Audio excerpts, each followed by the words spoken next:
Good afternoon, everybody. I wish to begin by acknowledging the traditional owners of the land on which this session will take place this afternoon, the land of the Wurundjeri, and pay my respect to their elders past, present, and those yet to come. I'm Timothy Lynch. I'm the chair of the political science discipline in the School of Social and Political Sciences, and my school has co-sponsored with the Digital Studio to bring you 6 really terrific speakers, all working at this fascinating nexus of politics, public policy, and the digital world. And it's my great delight to introduce Dr. Richard de Rozario to you. Richard will speak for 40 or so minutes, and then we'll have some time for Q&A. The first, if you don't already know, the first part of the lecture component will be filmed and live streamed. But the second, the Q&A won't be, so you can ask whatever questions you want without fear of being identified. Dr. de Rozario is an information systems researcher and consultant with a speciality in risk and intelligence and an interest in socio-technical practices in general, currently working on the architecture of collaborative intelligence analysis, what they refer to as the SWARM project, fascinating project that I've got a very limited acquaintance with and look forward to hearing more, and the applied ontology in defense and intelligence. He previously performed scenario analysis and quantitative modeling of extreme operational risks, such as cyber crimes, money laundering, and pandemics. Richard studied computer information systems in the US. He holds a postgraduate diploma in market modeling and completed his PhD here at Melbourne using applied ontology to analyze the practice of competitive intelligence. Please join me in welcoming Dr. de Rozario to the lectern. Thank you. Thank you. So this story starts in 2016 when the US government agency IARPA, which is the advanced research agency, they do funding for research in intelligence. And they're sort of like DARPA, the Defense Intelligence Research funding body. And IARPA put out a call for teams to apply to build systems to improve intelligence analysis, fundamentally improve intelligence analysis. And they are interested in that sort of research in the context of many large intelligence failures, or what have been called intelligence failures anyway. Things like 9/11, weapons of mass destruction in Iraq, these are all, in some sense, judged to be intelligence failures where the analysis did not draw the right conclusions in the end, or failed to draw much of a conclusion at all. And so IARPA has been busily funding a lot of this research. It's not classified research. It's open research. It's pretty much funding for research, much like other research bodies do, except it's in the domain of intelligence analysis. In any case, in 2016, they started a new project called CREATE, which was to fund teams. And they generally, this is how they do it. They fund multiple teams from wherever, research institutions, organizations, and so on, to come up with systems that would fundamentally improve intelligence analysis, and in particular, the quality of reasoning in intelligence analysis. So they funded a number of teams. They funded George Mason University, they funded Syracuse University, both are US universities, and to our great surprise, because there were many applications for this particular project, they funded 2 Australian universities, University of Melbourne and Monash University. And our entry into this project was called the SWARM project. Now, I said fundamental advances in analytical reasoning, and in particular, they were interested in using crowdsourcing and structured analytical techniques. And by structured analytical techniques, they mean essentially any semi-formal technique for getting more accurate or better reasoned intelligence products, which, and by products they usually mean reports and things like that. So it's a multi-year project.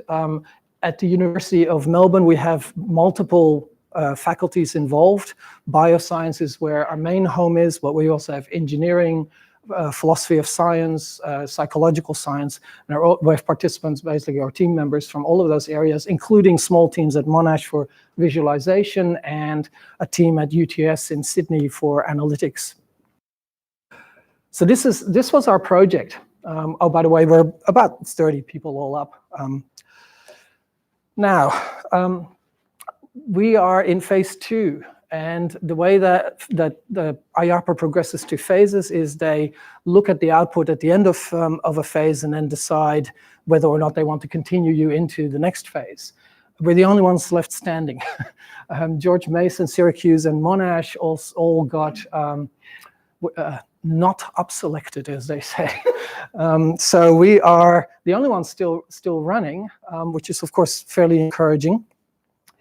And we have a particular way of looking at this project and how to do it. The other universities, it's probably fair to say, we're all focused on one particular technique. So Monash University was very focused on Bayesian networks and Bayesian reasoning. George Mason was very focused on another somewhat similar version of that, also sort of breaking things down into argument maps and then attaching probabilities of a sort to that. And Syracuse was heavily driven by looking at existing techniques that the intelligence community uses and sort of experimenting the hell out of them and seeing if they would actually improve things. So we have a slightly different approach, and I'll explain that along the way. But first, I think it's probably useful to look at crowdsourcing as a potential for this kind of analysis. Crowdsourcing's been around for a while now. It's successful in a number of areas. Wikipedia is a form of crowdsourcing. People just hop on and start writing. They override each other's edits and so on. Prediction markets are another form of crowdsourcing, and this is particularly relevant to the intelligence community because they have prediction markets for geopolitical events. So they will, for example, do predictions like whether or not the Venezuelan economy will collapse by date X. And prediction markets are basically, they put out the question, lots of people hop on board and put in their predictions. And if you average those predictions in a particular way, you'll find that you get more accurate predictions than any individual. This is essentially the essence of crowdsourcing.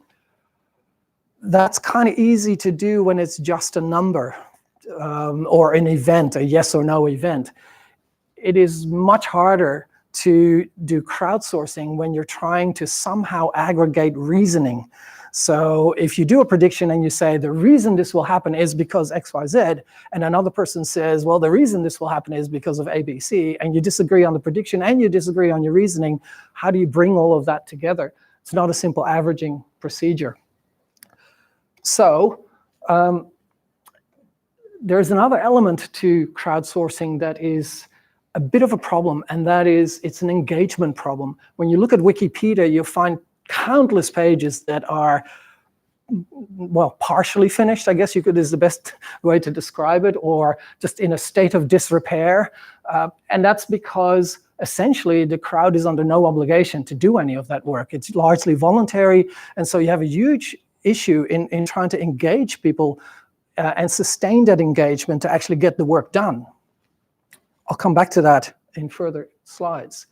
Now, structured analytic techniques. The intelligence analysts use an enormous number of different techniques and approaches depending on the problem. And that can range from very formal techniques of like logic and math, Bayesian networks, etc.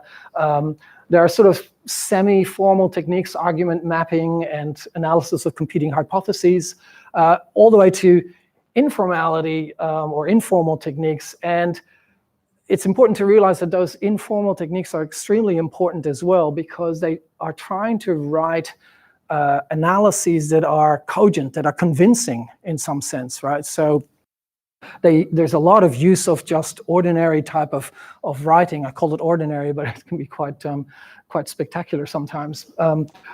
Ordinary writing in the same way that you might see in a report or an essay or what have you. So there's a wide range of these sorts of techniques.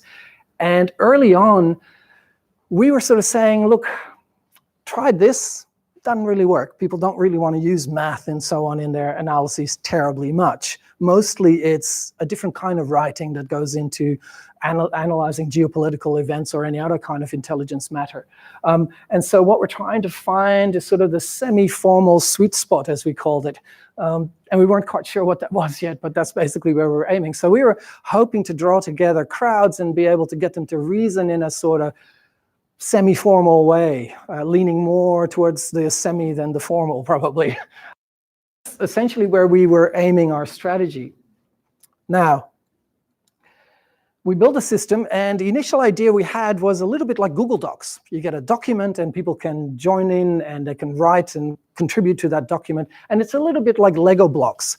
You know, you might bring along your argument for X and I might bring along my counter argument, and together we kind of build this Lego-like structure of argumentation and reason towards a final conclusion, and we do that jointly. And that was a very nice idea, and we had a nice interface, and you could literally drag little things like a pro argument and a con argument and a reason and evidence and things like that. So we did that, tested it out, and it was a train wreck. It didn't work. It just completely failed. And this was our Alpha 1 test. And we were about, I think, 3 months in, 6 months in, something like that. What went wrong? Well, one of the things, and this is based on the feedback we got, and you know, obviously we did a lot of analyzing of what happened in that test. And fundamentally, I think what goes wrong is that when you're trying to build reasoning together, when you're trying to build an argument, and you're doing that for a particular problem, and these are tough problems, generally speaking, what we see people doing is the first thing they want to do is they want to wrap their brain around it and they want to have their take on a problem.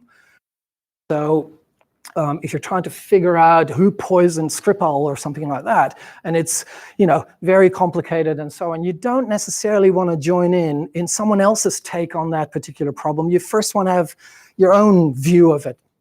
And only after you do that, is there a possibility of a process that you can select maybe the best starting point and borrow bits and pieces from other people's arguments and so on.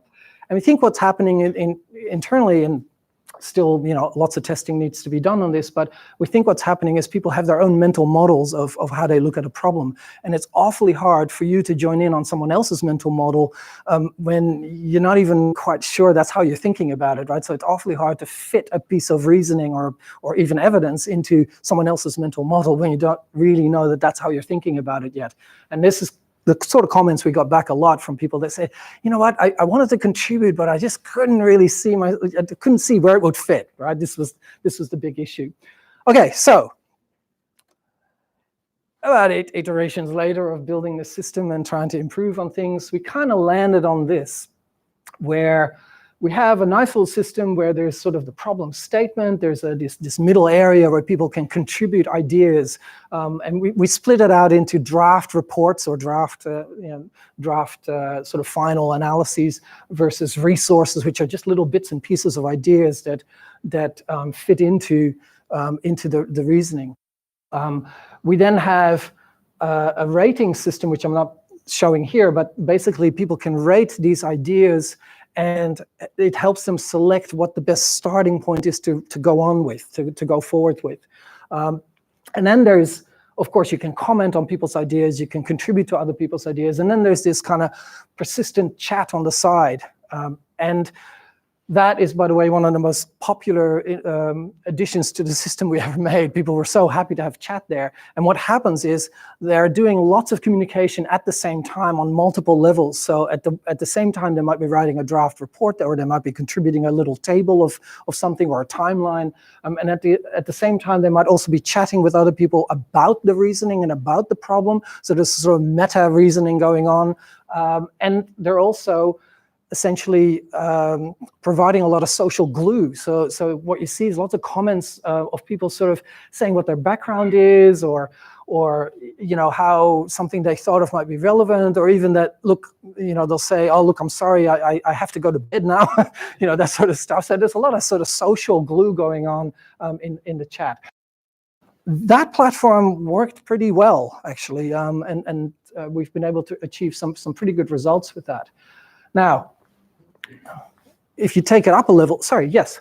Could I just ask and maybe also comment as well, do you think that only worked because they all came from a similar community? Because that was my understanding of the project. You recruit them all from quite a small...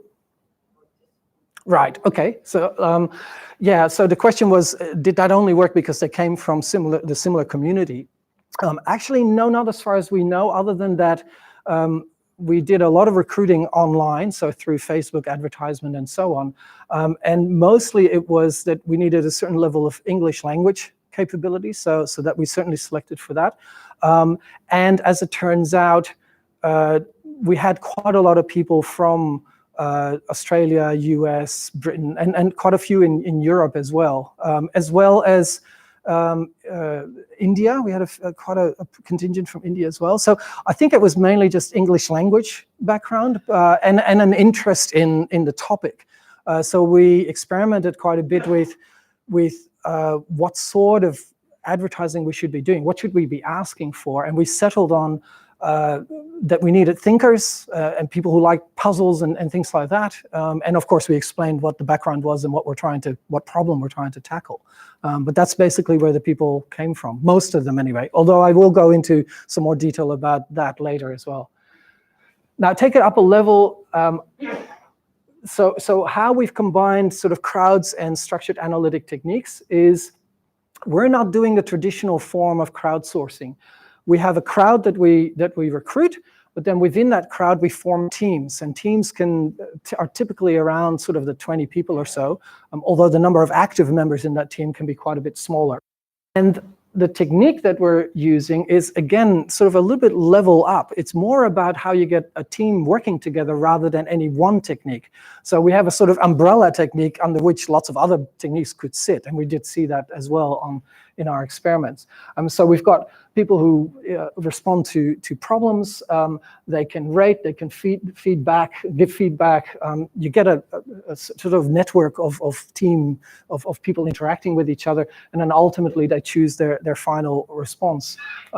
Fairly simple, but it has some very important design principles. First of all, remember how I said it was an engagement problem?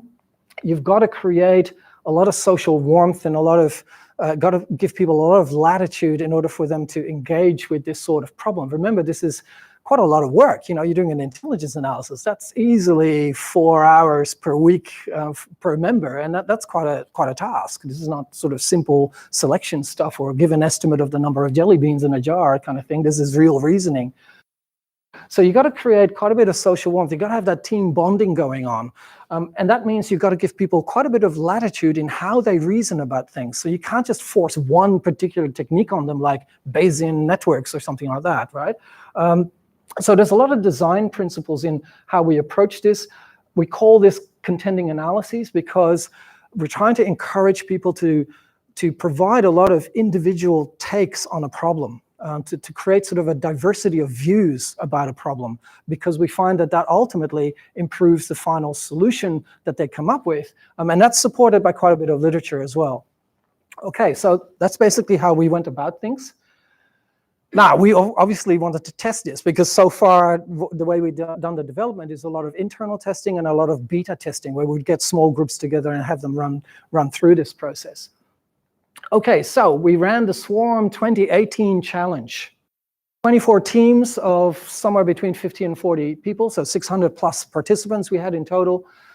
4 fictional but intelligence type problems over 4 weeks. Each report that was produced by a team was triple rated by independent raters using a particular scale. I'll talk about that a little bit later. The ODNI scale is sort of a fairly well-known and publicly available scale in the intelligence community for rating the quality of intelligence products. We had 9 teams from organizations that had some form of an intelligence function, including some of the Canberra organizations. we had 6 teams of self-proclaimed analysts. We recruited people through Facebook ads, and we asked them, to indicate whether or not they'd performed some form of an intelligence function or a related function. So risk analysts, for example, we would classify as analysts as well. We had 7 teams just from the general public, again, recruited through Facebook ads. It was mostly, do you speak English and are you interested in this sort of topic? And not much more than that. And we had 2 teams from security studies, so students from security studies. And so we got that many teams together and had them do 4 problems in 4 weeks.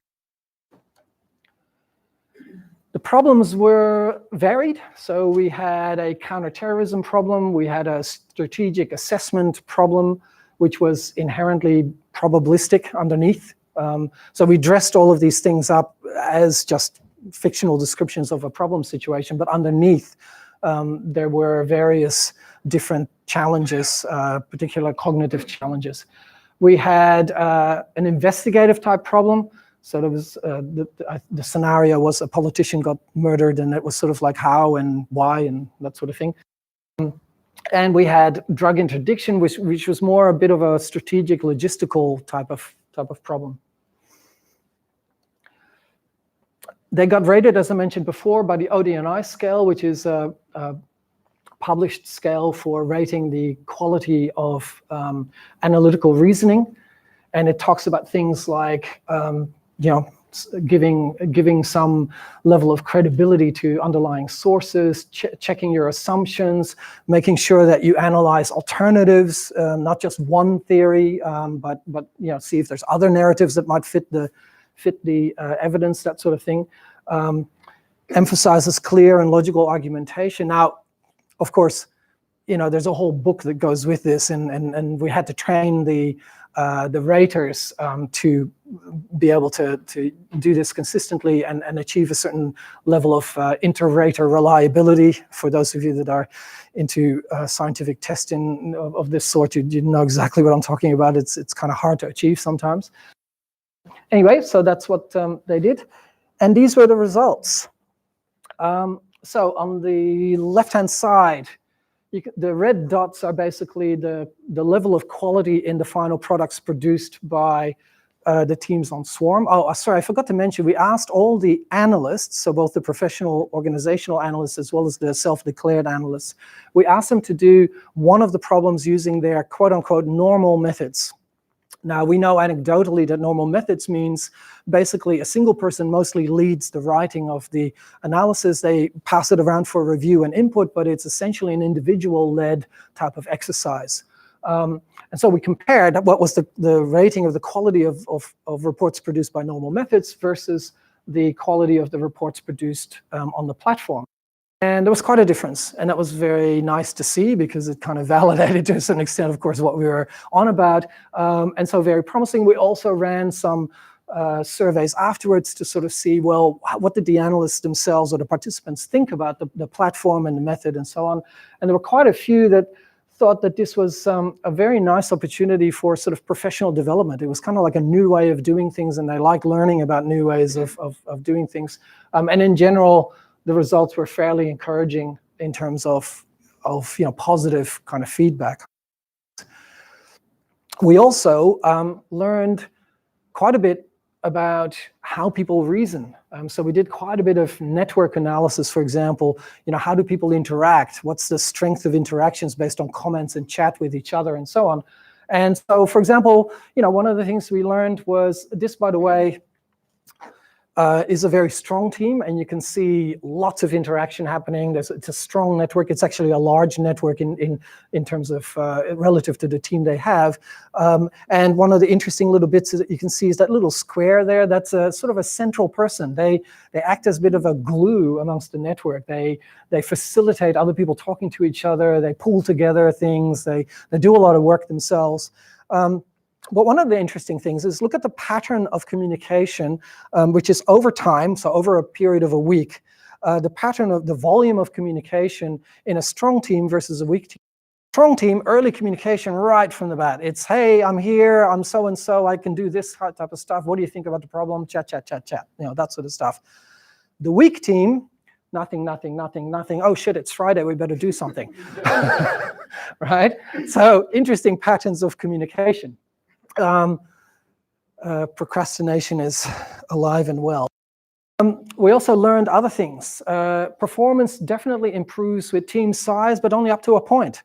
And there's a sort of critical threshold that you need at least about 5 active members, people that actually do stuff, actually talk to each other. You need at least about 5 active members. Between 5 and 10, you see a dramatic increase in performance, which is kind of nice to see, but it kind of levels off. Now, take that with a grain of salt, by the way, the leveling off, because we didn't have enough data at the higher team sizes to really make that a strong conclusion. But nonetheless, the other thing that was kind of interesting, I thought, was that if you have diversity of content being contributed, and I analyzed that by text diversity. So we literally looked at all the draft contributions that people made within their team prior to the final report, and did a simple analysis of how different are those. And we compared it mainly as think of them as bags of words, and you just look at how many words are in common, how many are different. And so we did an analysis of text diversity. There is a correlation between, maybe a medium-sized correlation between text diversity and the quality of the final result. So in other words, an interpretation there is that if you get more diverse contributions to a problem, that there is a relationship between that and the ultimate quality of the final answer that the team provides, which is kind of interesting in its own right. All right, now, some results of interest to the topic I'm presenting on today. This is the top end of the leaderboard. So not all the teams are here, but it's kind of the top end. And you can see that the winning team was a general public team.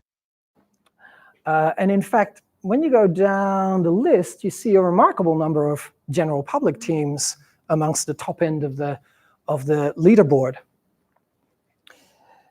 And as it turns out, the general public teams, the citizen intelligence analysts, if you want to call them that, kind of dominated the field. Before you get too excited and sort of say, look, the general public knows better than intelligence analysts, they had far less time, these intelligence analysts, because even though we encouraged the organizations to make time available and make sure that people had plenty of sort of time to contribute to this, as usual, many of them sort of said, look, yeah, well, I had very little time to put into this and so on. So there is an element of that. But nonetheless, what's encouraging is, and this is one of the things that really piqued our interest, is that there are plenty of people out there that really like this topic and are willing to put in the time and effort to analyze things. There are, in fact, out there citizen intelligence analysts, which is really quite interesting, because we thought, oh, okay, well, that's that's an interesting kind of possibility, an interesting space for us to work in, and this shouldn't surprise us really, because when you only have to look at the news and see that there's a lot of intelligence analysts out there and intelligence analysis being done. I mean, didn't I just hear? Wasn't there just a news report that Bellingcat pinpointed? No, not Bellingcat. It was some other person who pinpointed which satellite took the pictures that Trump tweeted off of, and that was citizen analysts basically pinpointing that. And there's quite a bit out there actually. So there are quite a few people out there that find this topic interesting and do quite a lot of work on it and do really good work, really kind of amazing work sometimes, right? So that's interesting. That's good. So why would it work? I mean, why, if you were trying to sort of encourage this, if you're trying to do something with this, if you're trying to build it out, why would it even work? Well, first of all, scale. When you consider how many people are out there doing, that are capable of spending time on this and performing this kind of analysis, that's going to be vastly more than I think that the intelligence community has got access to at the moment. Diversity. I've said before that I think the quality of the results, the quality of the analysis, the answers increases when you have more diverse views on a particular problem. there's a certain amount of agility here. What we saw on the platform was that we allowed people to sort of contribute their own takes to things, and they brought lots of different ways of reasoning to the problems. So, you know, there's quite a bit of ability out there and quite a bit of knowledge and quite a bit of ability to adapt to whatever the problem is. And that's encouraging to see. And there's, well, as I said before, there's people that just find this interesting and they're willing to make this their hobby. And, you know, so I think there's quite a bit of passion out there to do things. And remember how I said before, it's an engagement problem. That's the bit that you want to try and tap into. It's not always that easy to find, but, you know, if you can pull people together to do this sort of stuff, then that would be really good. Okay, so crowdsourcing citizen intelligence analysis. I put the word analysis with emphasis because we're interested in the reasoning aspect. So the Hunt lab, you know, that's kind of what we're focusing on. Is we're not interested in call it what the intelligence community calls the sourcing side, which is the spying side, or the, you know, whatever, the electronic surveillance side. We're more interested in when you have the facts, when you have information, how do you reason your way through that and produce useful, insightful conclusions from that. And so basically, our idea was, okay, well, we can take the things that we built and kind of try and build a public version of that, and we'll call it the Hunt Arena, just because, you know, we had to give it a name. And basically, it's the same idea. We want to go out there to the crowds and sort of say, here's an interesting problem, and you know, form a team and reason your way through. And we think we're going to model it on something called Kaggle, which, if you're in the data analytics space, you would be familiar with. It's essentially a competitive crowdsourcing type platform where there's prize money to be won for analyses. So organizations will sort of say, here's my data set, you know, put it out there on the platform. Different teams compete to provide the best analysis of that data set, algorithms in their case, but and then there's a prize for essentially the top analyses. Roughly what we're thinking we would do. Our problem is a little bit different than Kaggle. Kaggle can automatically evaluate solutions. We would have to use judges of some sort, but details, yeah, we'll figure it out. So that's basically the idea. Now, that has risks and such attached to it. You only have to think of, say, trolling or you know, disruptive attacks on networks and things like that to sort of realize that, you know, you might be at risk of a few things here. So there's a number of different categories, I think, of risk that we need to take care of. One is that both the participants and the sponsors have an interest in protecting their identities. Now, I didn't mention this before, but the experiments that we ran were all anonymous. So you got an online pseudonym, basically, and all your contributions were under that pseudonym. And the professional analysts from organizations, we didn't know who they were. We basically gave a list of accounts login accounts to the organization and said, distribute as you like. We don't want to know who's logging on. Now, obviously, there is a need for protecting identity. So that's a significant risk. Disruption attacks. Every social platform these days is under risk of disruption attacks, and you need to do something about that. Illegal content and extremism. You know, again, watch the news. It's a significant risk to try and, you know, protect the system from that sort of stuff. The one that I think is really particularly challenging is trolling, because although we protect the identity of the participants, trolling takes all sorts of forms. And, you know, it's not that hard to see that people uploading certain types of answers, certain types of content, especially if they are part of an organized approach to either disrupt or to adversely influence the content or the platform, you know, you can sort of see how that would work out. And so we need to do things about that. If there's prize money involved, got to think about fraud. So, you know, okay, so there's a whole bunch of things that we're currently thinking about, modeling, trying to analyze on how we might deal with that.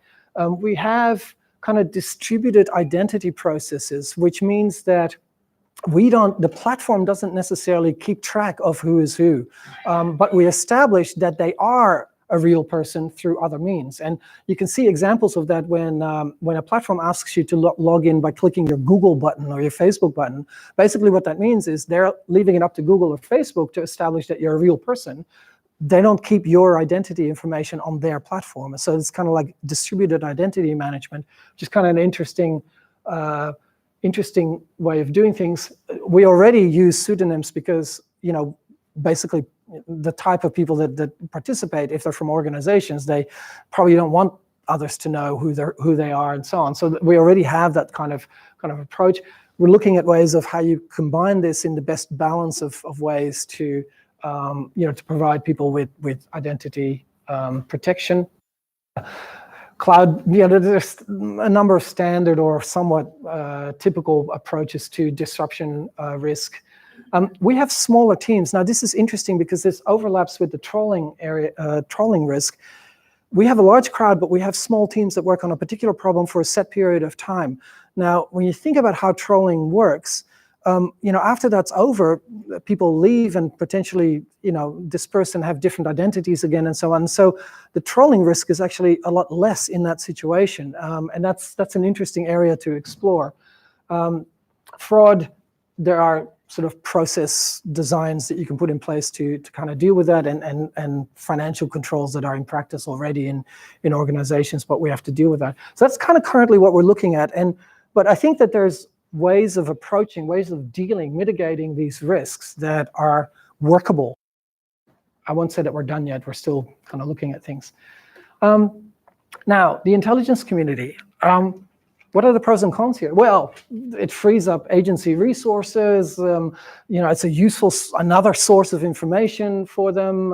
Alternative analyses that they can compare against. Innovation. It's a talent pool, possibly, if people want to go that far, if they want to reveal their identities. But there's quite a lot in this for them. On the other hand, it's yet another competitive channel. I call this the yak kind of risk. The problem here is that intelligence agencies already compete for attention with their stakeholders, right? It's not as if they're beating the door down to sort of say, hey, give me some more intelligence analysis, right? Because, I've got a decision to make and I need your input. And yeah, no, it doesn't work like that quite often. So it's yet another channel of that kind of communication that they would have to compete with. There might be a kind of erosion of respect, I guess, for the intelligence community at the moment, because at the moment they are, in many cases, a particular source of truth for many things. And they build their reputation on quite substantial amounts of analysis and a lot of expertise. And lo and behold, here comes Bellingcat, and hey, we've identified the poisoners of Skripal. You, by the way, I didn't see your analysis on that. You can sort of see how that might be undermining the respect a little bit. So that's something to take into account. It could be interference as well, because and I've been there, done that. The intelligence agency might be fielding a lot of requests from ministers saying, hey, I saw this report on Huntervina or whatever that sort of says this and that. Is that true? Okay, now we got to deal with all this other analysis that we previously didn't have to deal with, right? So now you're essentially fielding all of this interference, this stuff you've got to pay attention to that wasn't there before. And that's, again, something to keep in mind. On balance, though, I think there's a lot of interest in this kind of alternative analysis, this new view of things, and there's also a lot of interest in the talent pool that is involved in this. If there's a lot of people out there who previously weren't involved in this work but actually quite talented at it, well, hey, that's a good thing. Pros and cons for society, well, again, it's a source of alternative analysis. It's participation in governance. Now that's interesting because previously intelligence analysis, intelligence work was in the purview of just the intelligence agencies, right? Whereas now we're opening it up and sort of saying, hey, you citizen can participate in this. You can provide your view, your expertise your skill into this kind of analysis. Now that's really quite interesting. It's kind of, I would call it a subheading under democracy, if you want to call it that. There is a forum now for special skills that might have not been there before. Again, we saw professional development as being something that people were very interested in. For universities, and now I'm coming to, I guess, my own particular interest, it's a really good source of research into intelligence analysis. Why? Because if you're trying to do research in intelligence analysis, practices, techniques, ways of improving it, well, you've got a real problem because most of that stuff is secret and you can't access it. And so it's very hard to apply traditional research techniques to that. Has been done, by the way. It's not completely impossible, but it's very hard. But if you have an open forum where people are doing this, where they are analyzing this stuff, then you can say, hey, look at that, they're doing it this way, or hey, I never knew that was kind of an aspect. And you've got this platform, this enormous amount of data on how people reason about these kinds of problems. And intelligence problems are not all that different from other kinds of policy analysis, by the way. So, some of this stuff is probably useful in other areas as well. But for society as well, it's yet another channel in a multitude of channels of paying attention to. And in a number of these areas, again, it's an engagement problem. Who knows whether people really want to participate in this, whether it's just a fad, it'll fade out in another couple of years and it kind of dies out and that's that. This is stuff that we have to deal with, that we're trying to encourage. We're trying to find ways of building this out, and that's kind of what the Hunt Lab is all about, and what the extension of this swarm research is really aiming at, is to make this a really productive area of research for ourselves. So lots of potential, and we're basically saying, let's keep going, take another step, see how far we can take this. Thank you. Well,